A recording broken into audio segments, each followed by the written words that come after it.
38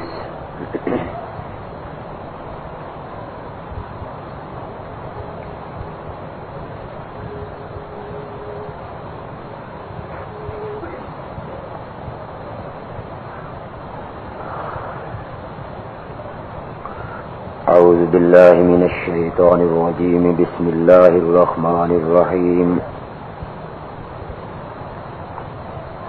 هنالک دعا زکریا ربہ قال رب هب لی من لدنک ذریۃ طیبہ انک سمیع الدعاء فنادته الملائكة وهو قائم يصلي في المحراب أن الله يبشرك بيحيى مصدقا بكلمة من الله وسيدا وحسورا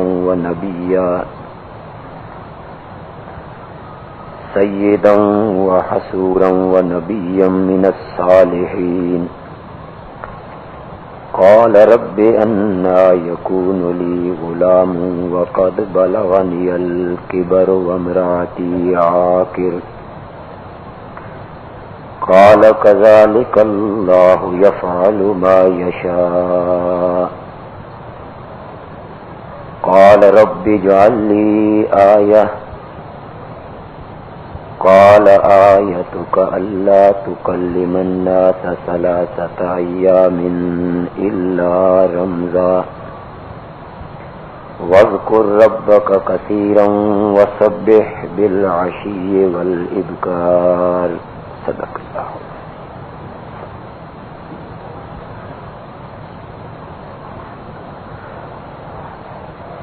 گزشتہ کئی درسوں میں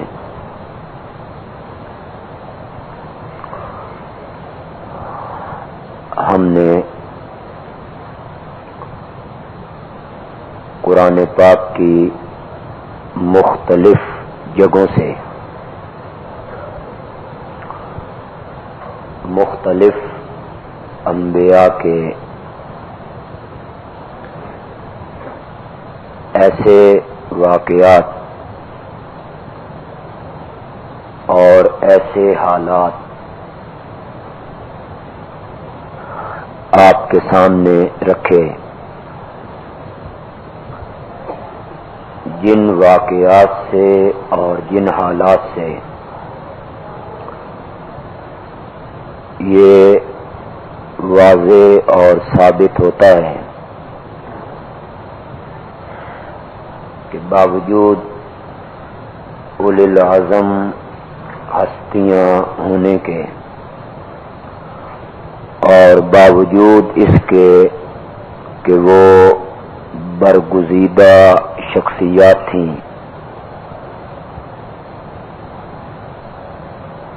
وہ عالم الغیب نہیں تھے.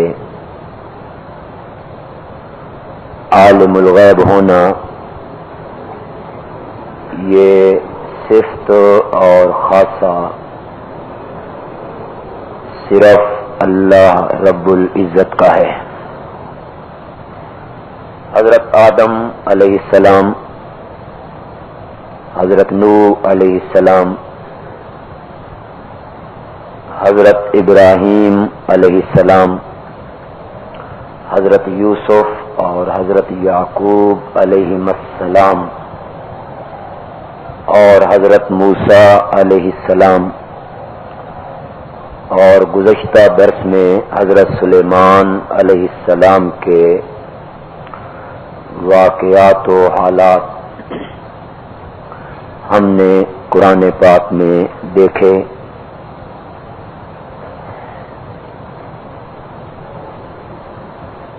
ایک بات جو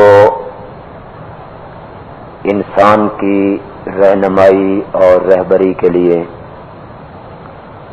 قرآن پاک نے ضروری قرار دی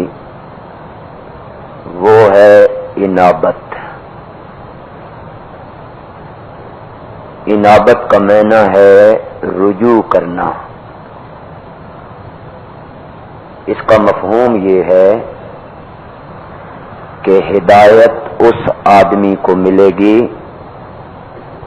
جو رجوع کرے گا اپنے اللہ کی طرف. اگر اس کے دل میں ضد موجود ہو، اس کے دل میں عناد موجود ہو، اس کے دل میں بغض موجود ہو،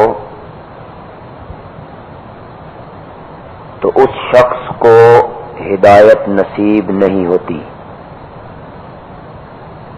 قرآن کہتا ہے یہدی الیہ من ینیب، ہدایت وہ پاتا ہے جو انابت کرتا ہے، رجوع کرتا ہے، خواہش ظاہر کرتا ہے، تڑپ پیدا کرتا ہے.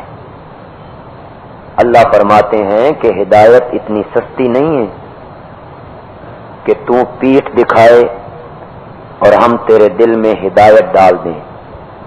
ایسا نہیں ہوتا، بلکہ ہدایت تب ملتی ہے جب دل کا برتن سیدھا ہو، اس میں ضد نہ ہو. یہ نہیں کہ ہمارے بزرگ کیا کہتے تھے، ہمارے ماں باپ کا عقیدہ کیا تھا، ہمارے خاندان کا نظریہ کیا ہے، بزرگوں کے اقوال کیا ہیں. اگر انسان اسے دیکھے تو پھر اسے ہدایت نصیب نہیں ہوتی. ہدایت اسے ملے گی جس کے دل میں انابت اور رجوع اللہ، اللہ کی طرف رجوع، تڑپ، امنگ اور خواہش اس کے دل میں موجود ہو کہ میں ہدایت حاصل کرنا چاہتا ہوں. اللہ تعالیٰ فرماتے ہیں پھر ہماری مرضی میں آئے تو ہم ایسے شخص کو ہدایت عطا فرما دیتے ہیں. اس لیے قرآن پاک کے جو مقامات ہم دیکھ رہے ہیں، اسے ضد، عناد، بالکل خالی الذہن ہو کر رجوع کرتے ہوئے اور یہ سمجھتے ہوئے کہ راستہ وہی ٹھیک ہے جو قرآن نے بتایا ہے، یہ سمجھ کے آپ انہیں پڑھنے کی اور انہیں سننے کی کوشش کریں. اس میں انشاءاللہ دنیا اور آخرت کی خیر ہوگی انشاءاللہ. زمرہ انبیاء میں ایک نام ہے حضرت زکریا علیہ السلام کا، جن کا ذکر خیر سورت آل عمران میں اور پھر ان کا تذکرہ سورت مریم میں کیا گیا ہے. دونوں جگہوں پہ ان کا تذکرہ ایک ہی حوالے سے ہوا، ایک ہی واقعہ کی وجہ سے ہوا. 120 سال ان کی عمر ہے، بیوی کی عمر 90 سال ہے اور وہ بانجھ ہے. اللہ تعالی نے حضرت زکریا علیہ السلام کو اولاد کی نعمت سے محروم رکھا ہے. ان کے ہاں کوئی اولاد نہیں. 120 سال کی عمر میں اچانک ان کے دل میں ایک امنگ، ایک تڑپ اور ایک امید سی پیدا ہوئی اولاد کے لیے، اور انہوں نے اپنے اللہ کو آواز لگائی. اس آواز لگانے کا اور اللہ کے جواب دینے کا سورت آل عمران اور سورت مریم میں تذکرہ موجود ہے. ہم نے جو بات ثابت کرنی ہے وہ آخر میں آئے گی.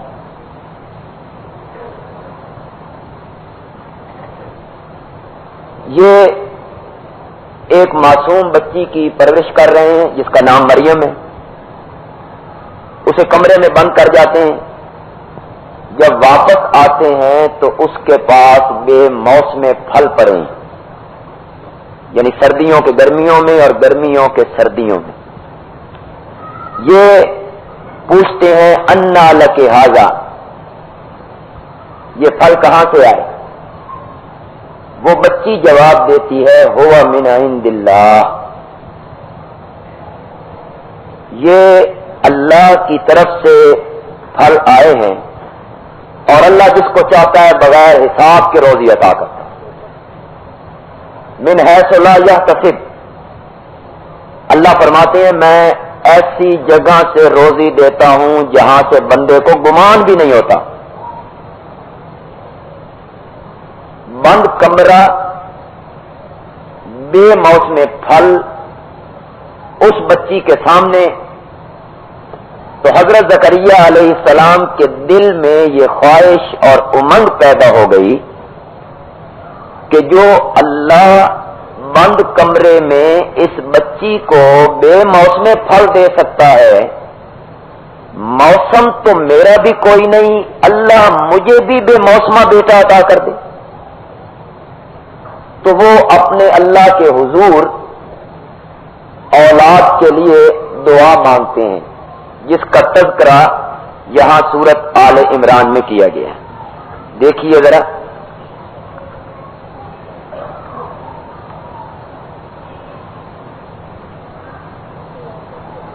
یہ جو آیت ہم نے دیکھی، آیت نمبر 38، اس سے پچھلی آیت پہ چلے جائیے. کلما دخل علیہ زکریا المحراب، جب کبھی داخل ہوتے علیہ اس مریم پر زکریا علیہ السلام المحراب، حجرے میں، اس کمرے میں جس کمرے میں مریم تھی، وجد عندہا رزقا، پاتے اس کے پاس رزق. قال یا مریم، انہوں نے کہا اے مریم، انا لک ھذا، کہاں سے تیرے لیے یہ کہاں سے آیا ہے، یہ روزی یہ پھل کہاں سے آئے ہیں؟ قالت، تو وہ بچی جواب دیتی ھو من عند اللہ، یہ میرے اللہ کی طرف سے آئے ہیں. ان اللہ یرزق من یشاء بغیر حساب، بے شک اللہ روزی دیتا ہے جس کو چاہتا ہے بغیر حساب. وہ موسموں کا محتاج نہیں ہے، ہم موسموں کے محتاج ہیں، وہ موسموں کا محتاج نہیں ہے. اس نے یہ روزی پہنچائی ہے یہاں بند کمرے میں.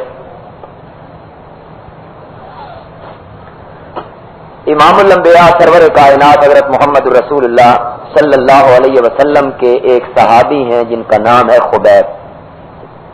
تاریخ اسلام کا مشہور واقعہ ہے، دو صحابی پکڑے گئے تھے جنہیں مکہ کے کافروں نے پکڑ لیا تھا، ایک کا نام خبیب، دوسرے کا نام زید، اور ان دونوں کو انہوں نے سولی پہ لٹکا دیا تھا اور انہیں شہید کر دیا تھا.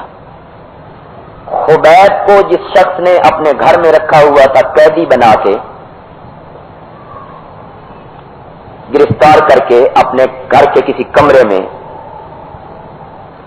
اس گھر کی مالکہ جو عورت تھی وہ کہتی ہے کہ جس صبح خبیب نے سولی پہ چڑھنا تھا اور اس کی زندگی کی وہ آخری رات اور آخری دن تھا، تو اس نے صفائی کے لیے ہم سے استرا طلب کیا.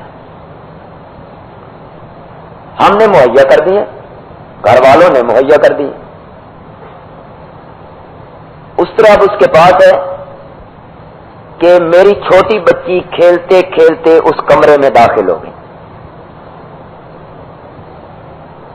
مجھے جب اپنی بیٹی کا خیال آیا کہ میری بیٹی کہاں ہے، تو میں نے ادھر ادھر نظر دوڑائی تو میں کیا دیکھتی ہوں کہ میری وہ معصوم بیٹی خبیب کی جھولی میں بیٹھی ہوئی. میرے پاؤں تلے سے زمین نکل گئی کہ جس شخص کو موت سامنے نظر آ رہی، اس نے تو مرنا ہے، اور مارنے والا بھی میرا خامند ہے، خرید کے سولی پہ چڑھانے والا میرا خامند ہے، میرے گھر والے ہیں. اس کے لیے تو انتقام لینے کی اس سے بڑی مقام اور کوئی نہیں کہ میری بیٹی اس کے گود میں، اس طرح اس کے ہاتھ میں. تو وہ کہہ سکتا ہے مجھے رہا کرو ورنہ میں تمہاری بیٹی کو ذبح کر دوں گا، میں نے تو مرنا ہی مرنا ہے۔ تو میں بدحواس ہو کے جب اس کے کمرے کی طرف گئی تو میں یہ سن کر حیران ہو گئی کہ خبیب نے میری طرف دیکھ کے کہا کہ بہن، جو خطرہ تم محسوس کر رہی ہو اس خطرے کو دل سے نکال دو، ہمارے محمد نے ہمیں یہ نہیں سکھایا صلی اللہ علیہ کہ میں اس بچی سے بدلہ لوں، ایسا نہیں ہے، میں تو اسے پیار کر رہا ہوں۔ پھر انہوں نے چھوڑ دیا بیٹی کو۔ تو وہ عورت کہتی ہے کہ مجھے کعبہ کے رب کی قسم ہے، بند کمرے میں میں نے کئی مرتبہ خبیب کے ہاتھوں میں انگور کے خوشے دیکھے، جبکہ مکے میں اس کا تصور بھی نہیں تھا، لیکن خبیب بڑے آرام کے ساتھ وہ کھجور کے خوشے جو ہیں اس میں انگور کے جو خوشے ہیں اس میں سے وہ بڑے آرام کے ساتھ انگور کھا رہے ہیں۔ اللہ تعالیٰ نے حضرت مریم کو بند کمرے میں بے موسم بیٹے پھل عطا کیے، تو اللہ نے میرے نبی کے صحابی کو بھی بند کمرے میں بے موسم پھل عطا کی۔ ان اللہ یرزق من یشاء بغیر حساب۔ حضرت زکریا علیہ السلام نے یہ منظر دیکھا کہ موسم کوئی نہیں، بند کمرہ ہے اور بے موسم پھل اس بچی کے سامنے پڑے ہوئے ہیں، تو قرآن کہتا ہے ہنالکا، ہنالکا اسی جگہ، ہنالکا اسی جگہ، کس جگہ؟ کلما دخل علیہ زکریا المحراب، کمرے میں داخل ہوئے، ایک قدم چوکھٹ کے اندر ہے، ایک قدم چوکھٹ کے باہر ہے، اس بچی سے سوال جواب ہو رہے ہیں، وہ کہتی ہیں یہ اللہ کی طرف سے آئے ہیں۔ قرآن کہتا ہے ہنالک اسی جگہ انہی قدموں پر دعا زکریا ربہ، پکارا زکریا نے اپنے رب کو۔ معلوم ہوتا ہے کہ اولاد کے لیے پکارنا کس کو چاہیے؟ اللہ کو پکارنا، اس لیے کہ یہ خزانہ اللہ کے پاس ہے، پیغمبروں اور ولیوں اور فقیروں کے پاس نہیں ہے۔ اگر یہ خزانہ نبیوں ولیوں کے پاس ہوتا تو حضرت زکریا 120 سال تک اولاد کے لیے کبھی نہ ترستے۔ ہنالک دعا زکریا ربہ، اسی جگہ پکارا زکریا نے اپنے رب کو۔ کالا، کیا لفظ کہے؟ کہا رب، اے میرے پالنہار، اے میرے رب، حب لی، بخش دے مجھے، من لدن کا، اپنی طرف سے، بخش دے مجھے خاص اپنی طرف سے، ذریتن اولاد، طیبتن پاکیزہ، اپنے جناب سے، اپنی طرف سے، اپنے دربار سے، یا اللہ مجھے پاکیزہ اولاد عطا فرما۔ ذرا دیکھیے صفحہ نمبر 276، سورت کا نام ہے سورت مریم، صفحہ نمبر 276، آیت نمبر 276۔ ذکر رحمت ربک عبدہ زکریا، یہ ذکر ہے تیرے رب کی رحمت کا، اور تیرے رب نے یہ رحمت کی عبدہ اپنے بندے پر، زکریا جس کا نام اذ نادا ربہ، جب زکریا نے پکارا اپنے رب کو، نداءً خفیًا، پکارنا آہستہ، جب پکارا زکریا نے اپنے رب کو نداءً خفیًا، پکارنا آہستہ۔ معلوم ہوتا ہے کہ آہستہ دعا مانگنا یہ بہتر ہے، بجائے اس کے کہ زور سے دعا مانگی جائے، بہتر یہ ہے کہ دعا مانگی جائے آہستہ، جس طرح حضرت زکریا علیہ السلام نے آہستہ دعا مانگی۔ قالا، کیسے کہا؟ رب انی وہن العظم منی، اے میرے رب، انی وہن العظم منی، میری ہڈیاں کمزور ہو گئی، واشتعل الراس شیبا، اور میرا سر کے بال بھی سفید ہو گئے، ولم اکن بدعائک رب شقیا، اور میں نہیں رہا بدعائک تجھ کو پکار کے، میں نہیں رہا تجھ کو پکار کے شقیاً محروم، یا اللہ میں تجھ کو پکار کے کبھی محروم بھی نہیں رہا۔ شقی کا اصل معنی ہے بدبخت، بدبخت۔ اب معنی یوں ہوگا، میں نہیں ہوں تجھ کو پکار کے بدبخت، مطلب یہ ہے حضرت زکریا کے کہنے کا کہ یا اللہ میں جو مصائب اور مشکلات میں خالص تجھے پکارتا ہوں، خالص تجھے پکار کے میں بدبخت نہیں ہوں، بدبخت تو وہ ہیں جو تیرے سوا اوروں کو پکارتے ہیں، میں کیوں بدبخت ہوں، میں تو ہر وقت تجھے ہی پکارتا ہوں۔ وہاں ان لفظوں کے ساتھ دعا مانگی۔ واپس آئیے 50 صفحے پر،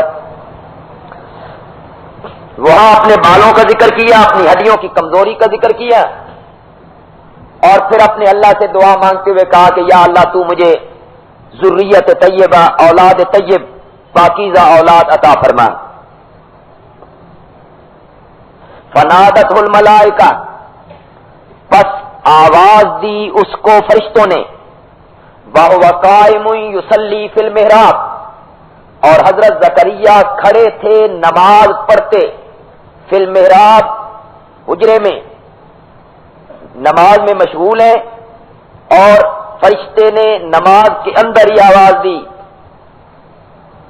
ان اللہ یبشرک، بے شک اللہ تجھے خوشخبری دیتا ہے، بے یحییٰ، ایک بیٹے کی جس کا نام یحییٰ ہوگا، مصدقاً، گواہی دینے والا، تصدیق کرنے والا، بکلمۃ من اللہ، اللہ کے کلمے کی، مراد حضرت عیسیٰ ہیں، حضرت عیسیٰ کی وہ گواہی دیں گے، حضرت عیسیٰ کی وہ بشارت دیں گے کہ ان قریب حضرت عیسیٰ بھی دنیا میں آ رہے ہیں، وسیداً، سردار ہوگا، وحصوراً، عورتوں سے دور رہنے والا، ونبیًا من الصالحین، اور نبی ہوگا نیکوکاروں میں سے، بڑا صالح ہوگا، بڑا نیک ہوگا، اس طرح کا بیٹا ہم تجھے عطا کرنے والے ہیں۔ بیٹے کی جب خوشخبری ملتی ہے 120 سال کی عمر میں، نا امیدیوں کے بعد، تو حضرت زکریا جواب میں اپنے اللہ کو کیا کہہ رہے ہیں؟ قالا، حضرت زکریا نے فرمایا، رب، اے میرے رب، انا یکون لی غلام، کس طرح ہوگا میرے لیے بیٹا، انا، کیسے ہوگا، کیسے ہوگا میرے لیے بیٹا، وقد بلغنی الکبر، اور میں تو پہنچ گیا بڑھاپے کی انتہا کو، میرے اللہ میں بڑھاپے کی عمر کو پہنچ گیا، وامراتی عاقر، اور بیوی میری بانجھ، یعنی کہنا یہ چاہتے ہیں کہ قوت شہوانی کوئی نہیں،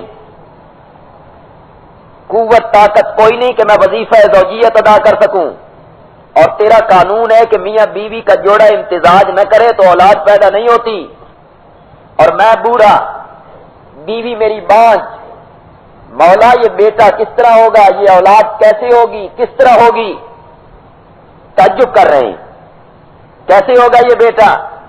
اللہ تعالی نے ایک ہی لفظ میں جواب دیا، قال کذالک اللہ یفعل ما یشاء، اللہ نے فرمایا اسی طرح اللہ کرتا ہے جو اللہ کرتا ہے جو چاہتا ہے، آپ گھبراتے کیوں ہیں، یہ میری قدرت ہے۔ جب اللہ تعالی نے فرمایا کہ ہم تجھے بیٹا دینا چاہتے ہیں اور یہ ہمارا کمال ہے کہ ہم اس طرح بھی آپ کو بیٹا دیں گے، تو اب حضرت زکریا پھر بولے، کالا، کہا، رب اجعل لی آیتن، اے میرے رب کر دے میرے لیے کوئی نشانی، جب بیٹا آنے والا ہو، میری بیوی حاملہ ہو جائے تو مجھے کیسے پتہ چلے گا کہ بیٹا آ رہا ہے؟ کوئی نشانی بتا، اجال لی آیا، بنا میرے لیے کوئی نشانی۔ کالا، اللہ نے فرمایا آیتوں کا اللہ تکلم الناس ثلاثۃ ایام الا رمزا، تیری نشانی یہ ہے کہ تو لوگوں سے بات نہیں کر سکے گا 3 دن۔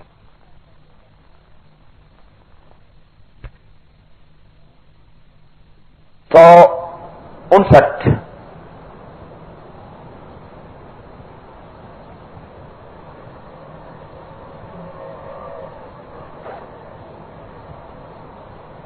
صفحے کی 7ویں سطر ہے، سورت کا نام ہے سورت بقرہ۔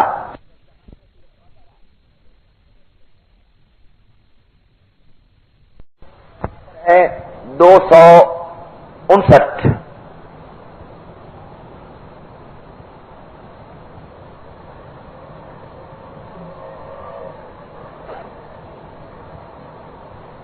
صفحے کی 7ویں سطر ہے، سورت کا نام ہے سورت بقرہ۔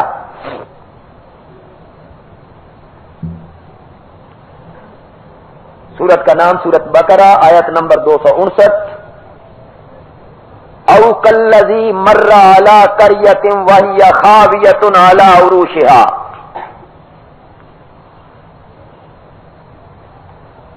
گزرنے والا یہ کون ہے؟ جو ایک بستی پہ گزر رہا ہے اور اس کے گزرنے کا اور اس کی بات کرنے کا سارا واقعہ قرآن نے بیان کیا۔ حضرت علی المرتضی رضی اللہ تعالی عنہ فرماتے ہیں انہ عزیر، کہ یہ گزرنے والا کون ہے؟ حضرت عزیر علیہ السلام۔ مستدرک کے حاکم نے لکھا، ذہبی نے لکھا۔ عزیر کون ہے؟ عزیر اللہ کے پیغمبر ہے، اور پیغمبر بھی وہ جن کو یہودی اللہ کا بیٹا کہتے ہیں۔ قالت الیہود عزیر ابن اللہ، یہودی کہتے ہیں کہ عزیر اللہ کا بیٹا ہے۔ کیا مطلب؟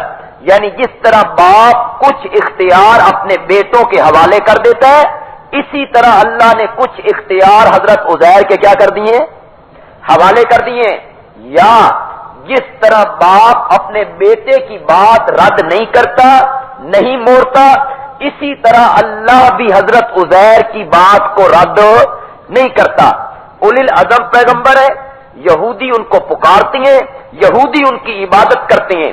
اللہ تعالیٰ نے ان کا ایک واقعہ یہاں قرآن پاک میں ذکر کیا کہ وہ گدھے پر سوار ہے اور کھانے پینے کا سامان ان کے ساتھ ہے، مشکیزہ ہے پانی کا اور توشہ دان ہے جس میں ان کا خرچ ہے، کھانے پینے کا سامان ہے۔ کسی بستی کے قریب سے گزرے تو بستی تباہ ہو چکی ہے، چھتوں کے بال نیچے گر گئی ہے۔ چھتوں کے بال نیچے گرنے سے محاورہ ہے کہ بالکل وہ کیا ہو چکی تھی؟ تباہ ہو چکی، یعنی دیواریں گری اور پھر اوپر چھتان گری، بالکل تباہی کے گڑھے پہ اتری ہوئی ہے بستی، مکان اس کے تباہ ہو گئے ہیں، کمرے اس کے مٹ گئے۔ حضرت عزیر علیہ السلام نے اس بستی کو دیکھا تو بستی کو دیکھ کے ایک جملہ ذکر کرتی ہیں جسے قرآن نے نقل کیا، او کلذی مر علی قریۃ وہی خاویۃ علی عروشہا، اور وہ گری ہوئی تھی اپنی چھتوں کے بل۔ کالا، اس گزرنے والے شخص نے کہا انا یحیی ھذہ اللہ بعد موتہا، کس طرح زندہ کرے گا اس بستی کو اللہ بعد موتہا، بعد اس کے برباد ہونے کے۔ یہ بستی بھی کبھی آباد ہوگی؟ یہ تعجب کر رہے ہیں۔ یہ پھر مکان یہاں بنیں گے، یہاں لوگ رہیں گے، یہ بستی کبھی آباد ہوگی؟ آج رائے تعجب حضرت عزیر علیہ السلام کی زبان سے یہ جملہ نکلا۔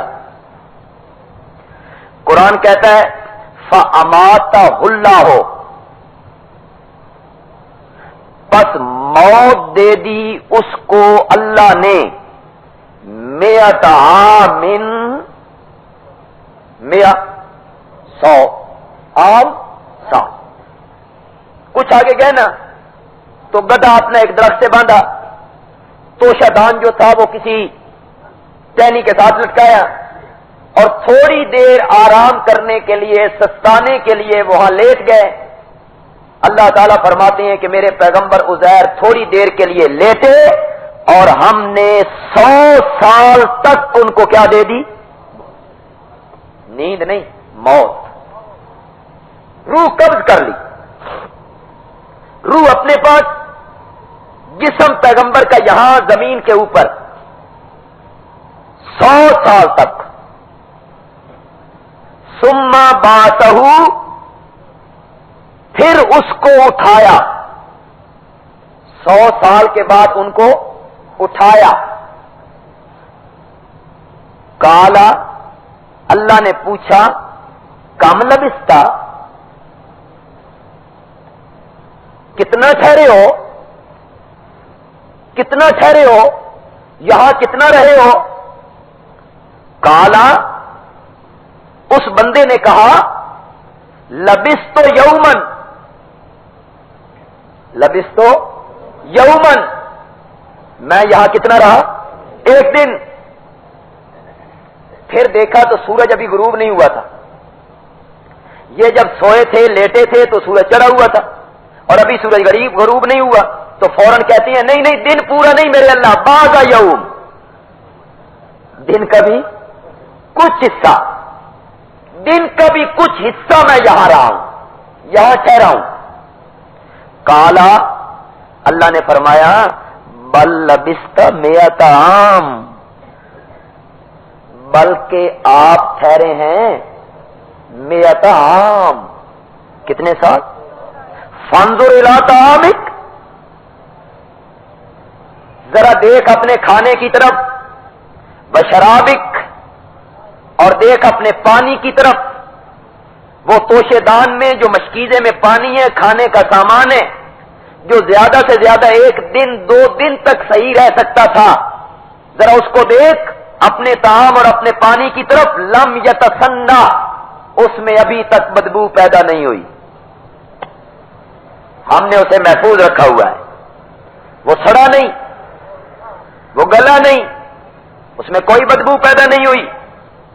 وانظر الی حمارک، اور اب دیکھ ذرا اپنے گدھے کی طرف، جس کو 6 مہینے، سال، 1.5 سال، 2 سال زندہ رہنا چاہیے تھا، گدھا تو نہیں نا ایک دن میں وہ بھی مر گیا، تباً اس کو تو کچھ دن زندہ رہنا چاہیے تھا جیسے عادت ہے، اور کھانا وہ چند گھنٹوں میں، چند دنوں میں خراب ہو جایا کرتا ہے، جو چیز خراب ہونے کی تھی اسے محفوظ کر دیا۔ وانظر الی حمارک، دیکھ اپنے گدھے کی طرف، مطلب یہ تھا کہ اس کی ہڈیاں بھی نہیں ملتی، اس کا وجود ہی کوئی نہیں، اس کی ہڈیاں بھی کوئی نہیں، گل سڑ گیا۔ وَلِنَجْعَلَكَ آیَةً لِلنَّاسِ، تاکہ ہم بنا دیں تجھ کو لوگوں کے لیے نشانی، ہم نے یہ کام سارا اس لیے کیا تاکہ آپ کو لوگوں کے لیے نشانی بنائیں۔ وانظر الی العظام، دیکھ ہڈیوں کی طرف، اب اس گدھے کی ہڈیوں کی طرف دیکھ، کیف ننشزها، ہم کس طرح ان کو ابھارتے ہیں، یعنی وہ ان میں جنبش پیدا ہوتی ہے، ہم کس طرح ان کو ابھار کے جوڑتے ہیں۔ ثم نکسوها لحما، پھر ہم ان پہ گوشت پہناتے ہیں، تیرے سامنے دیکھ ہڈیاں کس طرح جوڑتے ہیں، انہیں ابھارتے ہیں، پھر ان پہ گوشت پہناتے ہیں۔ فلما تبین لہ، پس جب پیغمبر کے سامنے یہ ساری باتیں ظاہر ہو گئیں، کالا، کہنے لگا عالم، اب میں نے جان لیا ان اللہ علی کل شیء قدیر، کہ بے شک اللہ ہر چیز پر، یعنی مطلب یہ ہے کہ پہلے بھی علم تو تھا لیکن اب علم یقینی ہو گیا، اب عین الیقین ہو گیا۔ اللہ تعالی نے گدھا زندہ کر دی سامنے ہی، کیا سمجھیں آپ؟ میں نے تو سارا ترجمہ کر دیا، ترجمہ آپ کو سادہ سادہ سنا دیا سارا، پتہ نہیں آپ اس میں سے کوئی چیز سمجھ سکیں ہیں یا نہیں سمجھ سکیں۔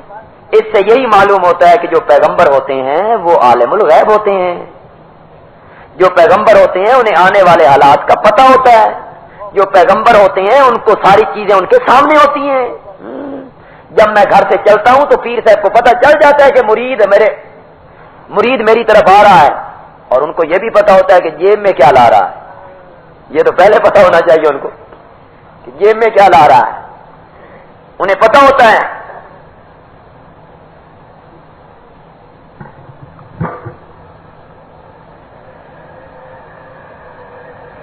ایک بہت بڑا نام ہے, بہت بڑا نام ہے,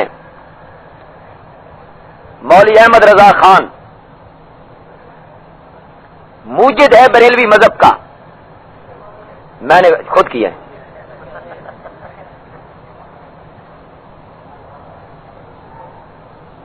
ان کی ایک کتاب ہے ملفوظ, ملفوظ, اس کے 4 جلدیں ہیں, بازار میں ملتی ہے.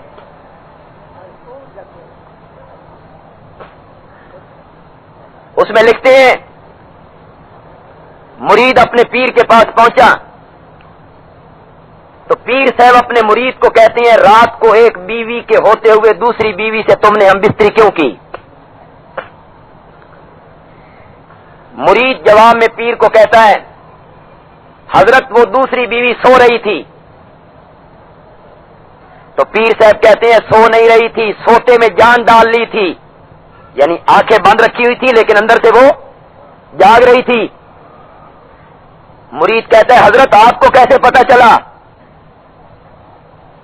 تو پیر صاحب کہتے ہیں وہاں کوئی اور پلنگ خالی تھا؟ اس نے کہا جی ہاں ایک پلنگ خالی تھا.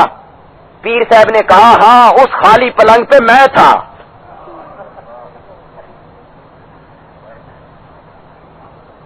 کسی وقت بھی, پھر آگے لکھتے ہیں کسی وقت بھی پیر اپنے مرید سے جدا نہیں ہوتا, ہر آن ساتھ ہوتا ہے. پیر صاحب اور کھول رہی,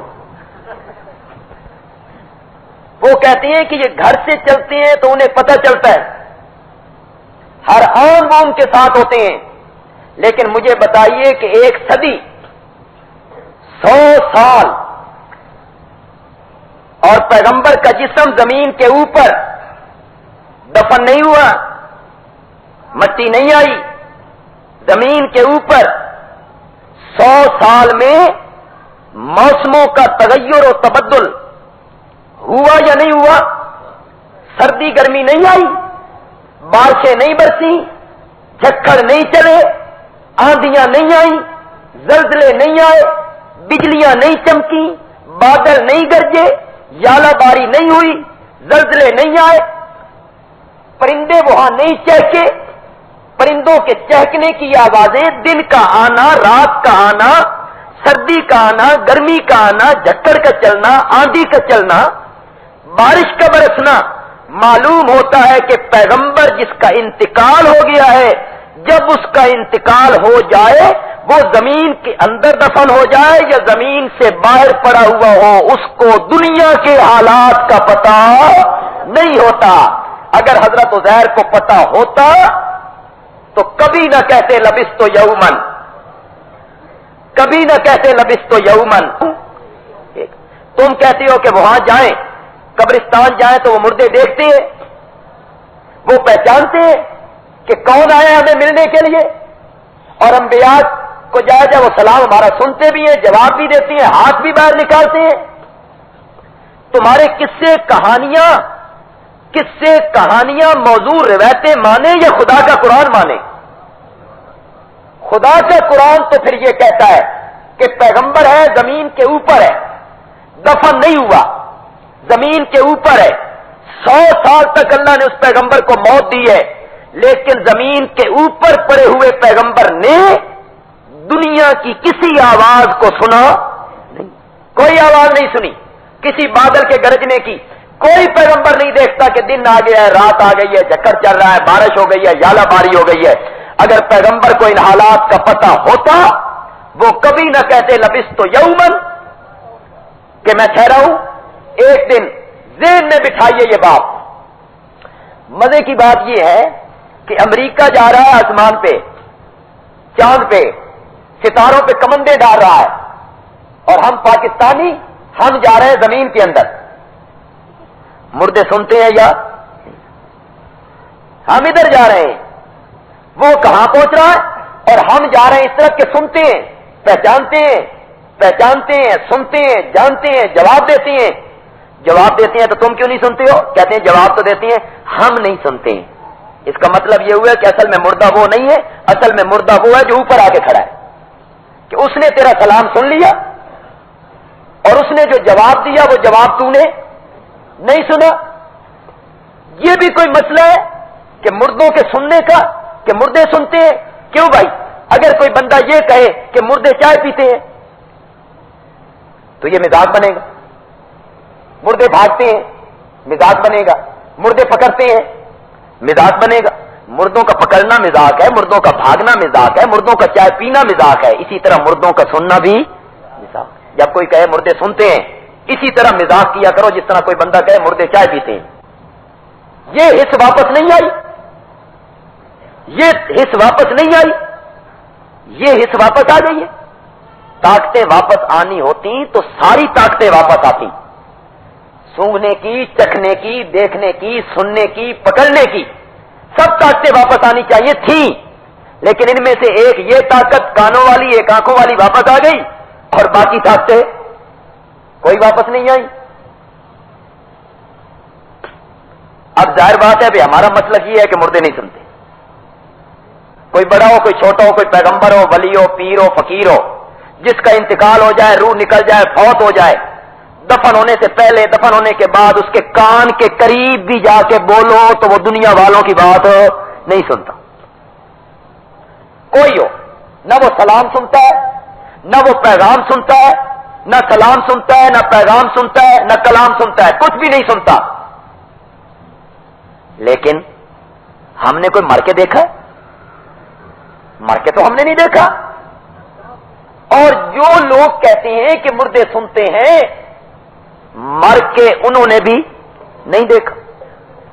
ہمارا مخالف فریق جو ہے مر کے اس نے بھی نہیں دیکھا اور مر کے ہم نے بھی نہیں دیکھا. اور اللہ کے بندو، جس نے مر کے دیکھا ہے وہ کہتا ہے کہ مردے نہیں سنتے. حضرت عزیر علیہ السلام نے تو مر کے دیکھا ہے، ان کا تجربہ ہے. وہ 100 سال تک ان پر موت آئی، وہ اٹھنے کے بعد کہتے ہیں کہ لبثت یومن او بعض یوم، میں ٹھہرا ہوں یہاں ایک دن یا دن کا بھی بعض حصہ. معلوم ہوتا ہے کہ حضرت عزیر علیہ السلام عالم الغیب نہیں تھے. اگر وہ عالم الغیب ہوتے، انہیں آنے والے واقعات کا پتہ ہوتا، انہیں آنے والے حالات کا پتہ ہوتا تو یہ سوال بھی کبھی نہ کرتے اور لبثت یومن او بعض یومن کا جواب بھی وہ کبھی نہ دیتے. رہے تھے وہ 100 سال، رہے تھے وہ 100 سال اور کہتے ہیں کہ ہم کتنا رہے ہیں؟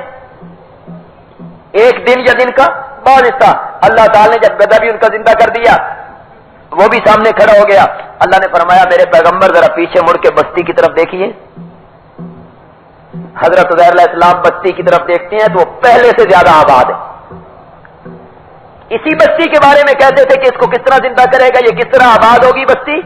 دیکھیے ہم نے وہ بستی بھی آباد کر دی ہے، آپ کو بھی دوبارہ زندہ کیا ہے اور آپ کی سواری کو بھی دوبارہ زندہ کیا ہے.